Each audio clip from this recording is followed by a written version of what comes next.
Hey, what is up, guys? RITDE here. And news is very subjective of what type of news you want to listen to. But today we're going to be talking about some of the tech news that's been going around the web throughout the last week or so. And in particular, there's going to be a lot of news about some of the new CPUs, the i3s and stuff like that, that have been able to be overclocked at the same time as them being locked at the same time. So people have been able to have updates on their BIOS, like ASRock boards and stuff like that, to actually unlock locked processors to increase their megahertz clock rates. Some of the other things are like Battlefield 5 has been announced, and one of the other things is the thing you see on your screen here, which is the Ars Technica article about the hackers that are going to hack, or supposedly going to hack, the Microsoft's Xbox Live and Sony's PlayStation Network services again on Christmas Day. And they said that if they were able to do this, which throughout the last week I've been playing some Call of Duty Black Ops 3 on Xbox One on the Xbox Live services, and I've noticed some of the Xbox Live services have been down in that last week. And apparently it's due to this Phantom Squad just testing and showing that they can actually do this already. And this has been happening throughout the last week. Today is December 20th, so it's not even Christmas Day yet when this video is made, because I'm going to be uploading this video pretty soon here. But to get into the first topic, we're looking at Ars Technica's article here. Xbox Live pummeled by DDoS attack. Hacker group claims responsibility. This hacker group is Phantom Squad.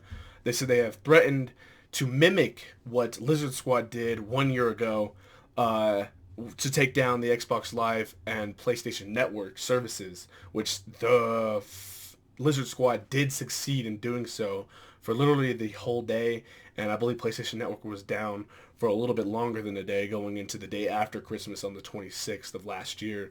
So it says right here, it says PSN and Xbox Live, companies that have millions of dollars and don't bother on working on security. It says hack the government. Why would I want to hack the government? What would I want to hack the government for?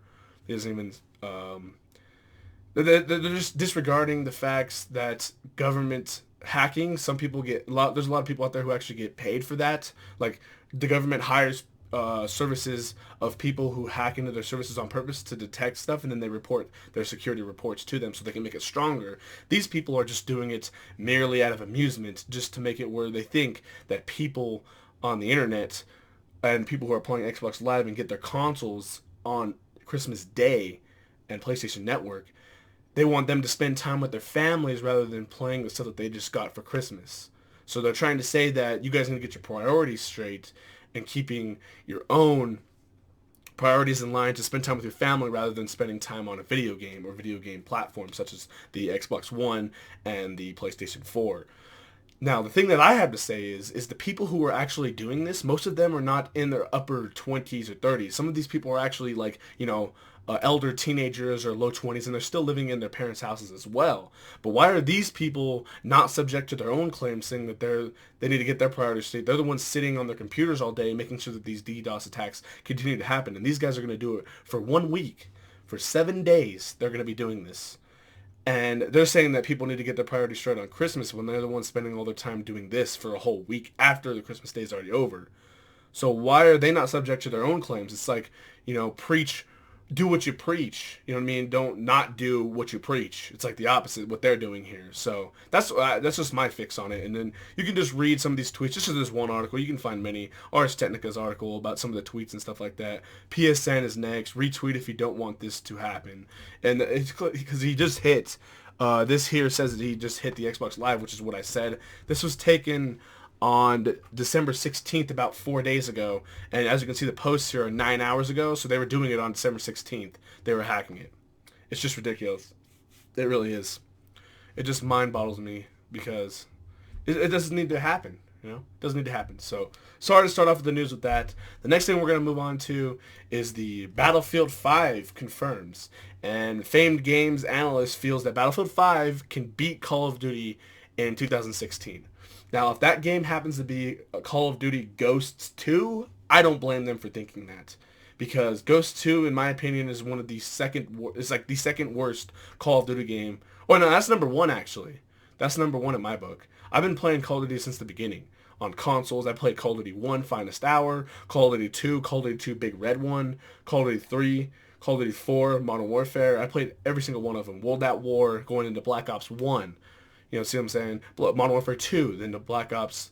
What is after Modern Warfare 2? I think that was goes back over to Black Ops 2, maybe? I think that's what it was. Yeah, Black Ops 2, and then Modern Warfare 3, and then we went into the next ones after that, which is like Ghost and all that crap and Advanced Warfare. But the new Call of Duty is actually pretty good. Call of Duty, what the hell is it called? Black Ops 3 is really good. It's actually one of my second favorite games. My first one is Black Ops 1. But anyway, off topic.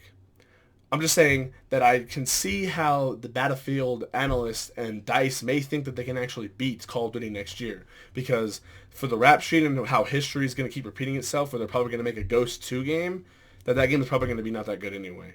Because it's going to be made by Infinity Ward, and Infinity Ward's lost all validity since the people over at Respawn Entertainment who created Titanfall have left their studios back like a year ago, or a little over a year ago when they made Titanfall. So as my phone goes off. But yeah, it's a little ridiculous. So I think Battlefield 4 is going to be epic. I really do. The game looks really good. I mean, this is a little screenshot of it here, of some of the textures. I mean, this is just like, it looks pretty nice. Now, one of the textures they showed with it, one of the screenshots that they showed of the game, is just like a really like foliage, like forest area. But like, I don't know why they're showing it, because there's like no tanks, no explosions, no soldiers on the ground running around. There's no helicopters. So I don't know what they were showing it for. But again, it's just a teaser. This was posted actually today on the 20th. So that's pretty cool. Now the next story, moving on, is this is TechSpot's article here on overclocking the Skylake CPUs, like the i3s that don't even have overclocking capabilities. So this here is the i5 750, and it's been overclocked to achieve performance of an i7.